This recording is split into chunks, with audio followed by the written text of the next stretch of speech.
जलाल खान साहब, मुझे ये बताइए JIT रिपोर्ट के हवाले से जो आज अदालत में बात हुई है, उन्होंने कहा कि अब आप क्या समझते हैं कि JIT रिपोर्ट से अब अदालती फैसलों की बुनियाद पर बनती जा रही है, तो क्या ये खतरनाक प्रेसिडेंट नहीं है? जी जलाल साहब। बीबी एक तो मैं ये कहूंगा कि खुदा का खौफ करे, थोड़े जो है समझदार लोगों को आप प्रोग्राम में लिया करें। ये इनको जो है कोई चीजों का पता नहीं है, तो इसलिए जो है थोड़ा जो है गुजारा किया करे। और दूसरी बात ये कि लेट मी क्लेरिफाई। जी बिल्कुल सर, जी जनाब साहब जी बोलिए। That was a separate case. Toshakhana 1 case जो था, that was the misdeclaration of goods. Exactly. ठीक है।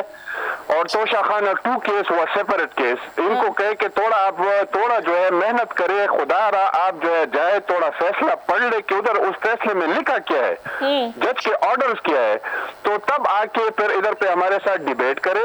ठीक है। सेकंड बात मैं कहूंगा कि चलो ठीक है, माजी को छोड़ दे, माजी में जो हुआ है अच्छा हुआ है बुरा हुआ है। अभी हाल में हमारे सूबे में जो है इनकी गवर्नमेंट है। ठीक है।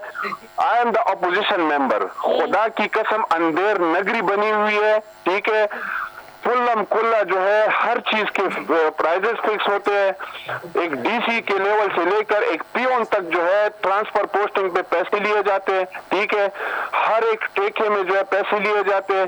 एक अंधेर नगरी बनी हुई है, कोई पूछने वाला नहीं है। कोई बंदा अगर आवाज उठाता है, मैं जब आवाज उठाता हूँ असेंबली में, तो मेरे क्वेश्चंस को, मेरे असेंबली एजेंडास को जो है ये लोग जो है आगे कमेटी में नहीं रेफर करते, बिकॉज दे आर सेइंग कि जलाल खान से हम लोग नफरत करते हैं। ठीक है।